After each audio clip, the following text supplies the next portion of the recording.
नमस्कार। Story with Ranjit में आपका स्वागत है। हरिशंकर परसाई की कहानी नंबर 2 की आत्मा एक व्यंग्यात्मक कहानी है जिसमें समाज के विभिन्न पहलुओं जैसे कि दिखावा, बेईमानी और भ्रष्टाचार पर चोट की गई है। इस कहानी को एक बार जरूर सुनिए।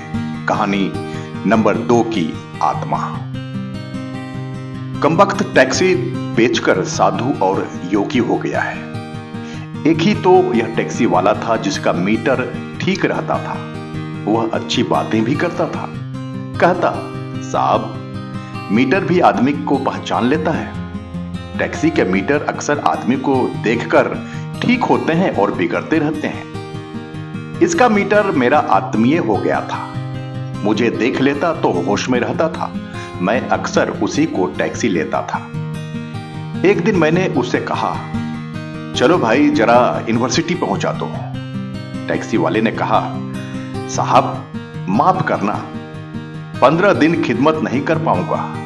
जयपुर से एक पार्टी आ गई है जिसकी खिदमत में लगा हूं। मैंने पूछा, कैसी पार्टी है यह और क्यों आई है?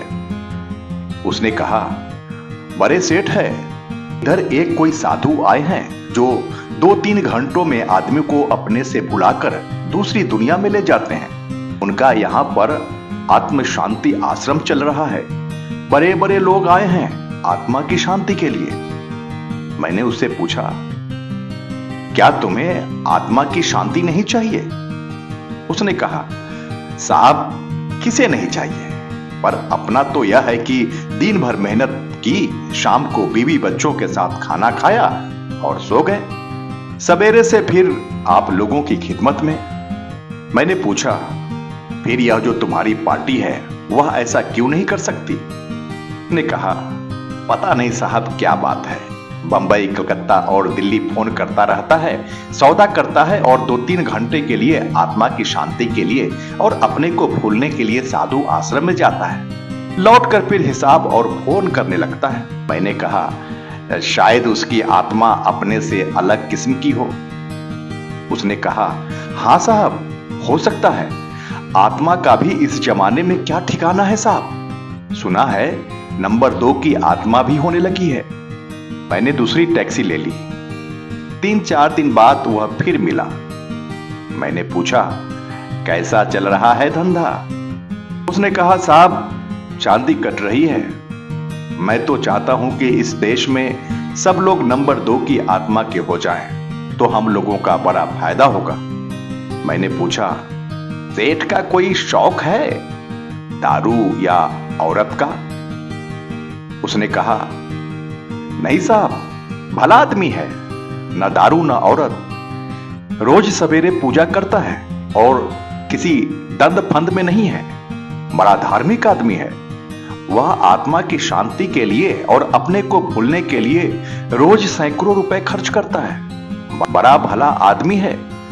गुरु उसे 2-3 घंटे के लिए दूसरा आदमी बना देते हैं। 2 दिन बाद टैक्सी वाला मुझे फिर मिला।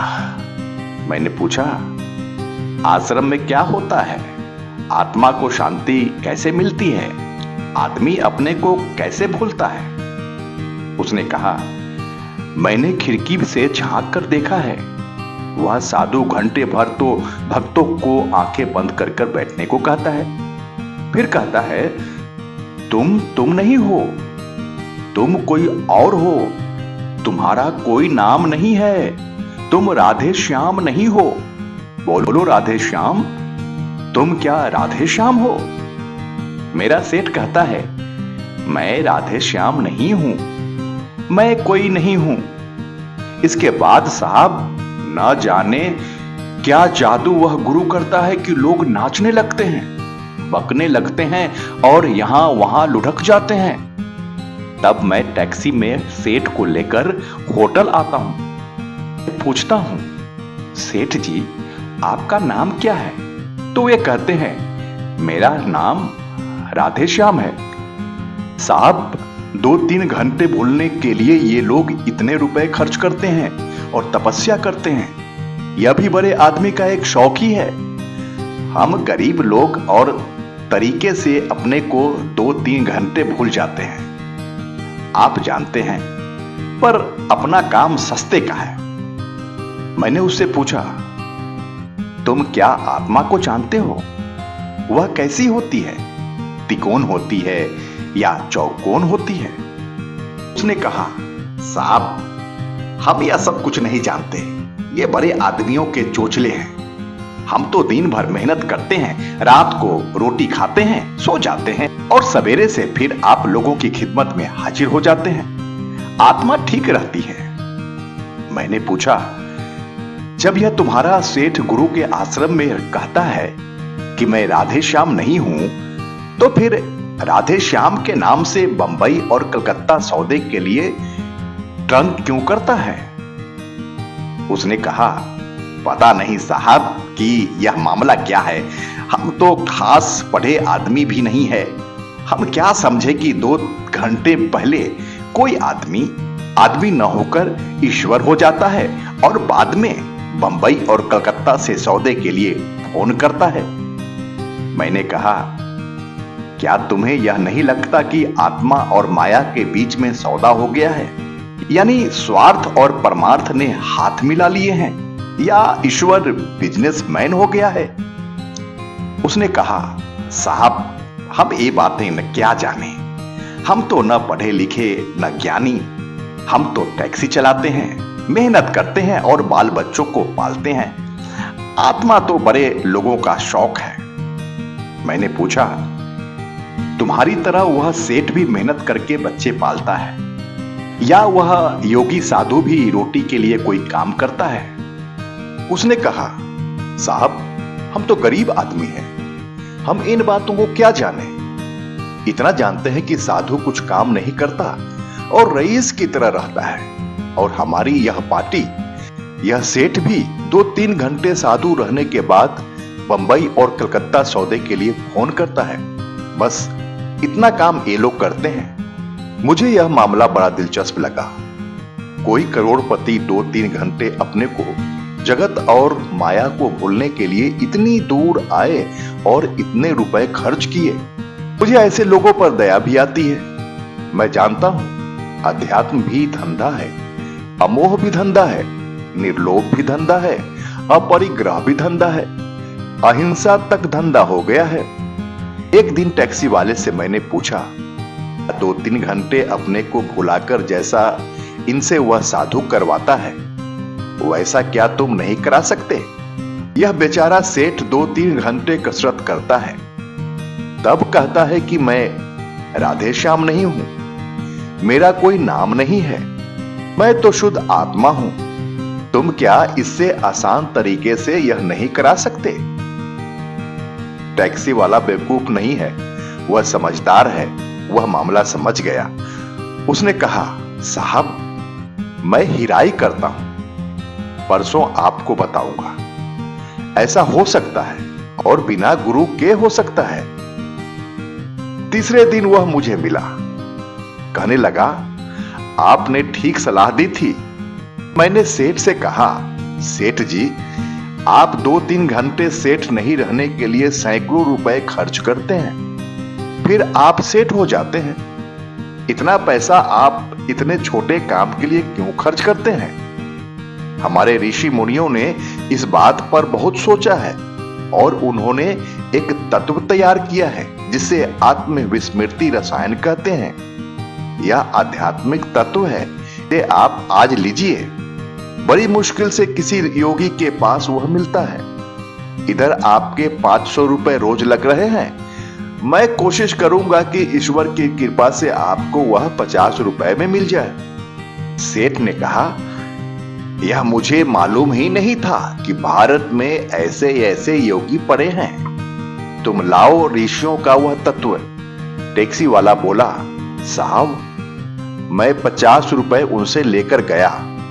20 रुपए की दारू खरीदी, द्राक्षा सब की शीशी में 5-6 पैक भरा, इत्र डाला, लौंग डाली, इलायची डाली, शीशी का लेबल निकालकर उस पर लिखा आत्मविस्मृति तत्व, नीचे नाम लिखा मुनि आत्मज्ञानी।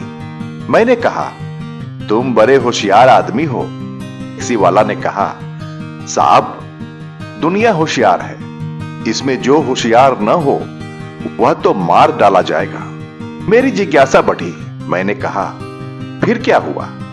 उसने कहा, मैंने सेठ को गिलास में लगभग 2 पैग डालकर दिए और कहा, परमपिता परमेश्वर का नाम लेकर इसे बिना सांस लिए पी जाइए। दारू सुगंधित और स्वादिष्ट थी। सेठ जी उसे पी गए। 15 मिनट बाद मैंने पूछा, सेठ जी, आत्मा कैसी है? वे बोले, आत्मा आनंद में है। मैं तो अब आत्मा में ही रह गया हूं। मैंने पूछा, बिजनेस का क्या ख्याल है? सेठ बोले, कौन सा बिजनेस? मैं तो बिजनेस नहीं करता। मैंने उन्हें 1 पैग और दी। 5 मिनट बाद फिर पूछा, सेठ जी, क्या आप बंबई के राधे श्याम जी हैं? सेठ बोले, बंबई में कोई सेठ राधे श्याम नहीं है। एक था पर अब वह नहीं है। मैंने पूछा, माया मोह का क्या हाल चाल है? सेठ ने जवाब दिया, न माया न मोह, हम शुद्ध आत्मा हैं। मैंने पूछा, आपका नाम क्या है? सेठ ने कहा, अब मैं हूं ही नहीं तो मेरा नाम क्या होगा? मैं तो बस ईश्वर हूं। और वह ठीक वह हरकत करने लगा जैसे गुरु के सामने करता था। टैक्सी वाला बयान कर रहा था।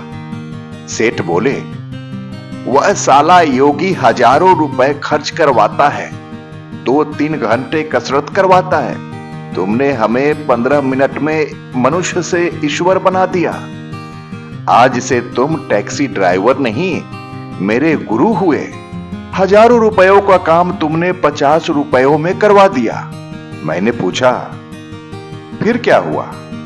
टैक्सी ड्राइवर बोला, फिर यह हुआ कि सेठ ने अपना बस्ता खोला और नोटों के बंडल मेरे चरणों पर रख दिए। मैंने कहा, यह सब आप क्यों मुझे दे रहे हैं? मैं तो आपका सेवक हूं। सेठ ने कहा, नहीं, तुम मेरे गुरु हो। वह साला योगी गुरु हजारों रुपए लेकर भी हमारी आत्मा का हमसे साक्षात्कार नहीं करवा सकता, पर तुमने सिर्फ 50 रुपए में हमें ईश्वर बना दिया। कई दिनों बाद वह टैक्सी वाला मुझे मिला। उसने दाढ़ी बढ़ा ली थी, गेरुआ वस्त्र धारण किए थे। मैंने पूछा, यह तुम्हें क्या हो गया है? क्या टैक्सी नहीं चलाते? क्या सन्यासी हो गए? टैक्सी वाला ने कहा, नहीं साहब, आपसे क्या छिपाऊं, अभी भी मैं टैक्सी ही चलाता हूं, पर अब मेरी टैक्सी यहां से सिर्फ परमात्मा के पास जाती है। सुना है उस गुरु का बिजनेस मेरे कारण ढीला हो गया है। देखिए साहब, यह तो बिजनेस का मामला है। जहां तक टैक्सी जाएगी वहां तक किराया मिलेगा। उस गुरु की टैक्सी आत्मा तक जाती थी, पर मेरी टैक्सी परमात्मा तक जाती है। आखिर दूर के मुसाफिर मेरे ही पास आएंगे ना, और मेरा चार्ज भी कितना कम है। मैंने पूछा, अब आगे का क्या प्रोग्राम है? टैक्सी वाला ने कहा, साहब, बिजनेस जम गया है, पर एक बार अमेरिका हो आना चाहता हूं। अमेरिका हो आने से ईश्वर खुद ही पास सड़क आता है, और ईश्वर पास सड़क आए तो बिजनेस ही बिजनेस है।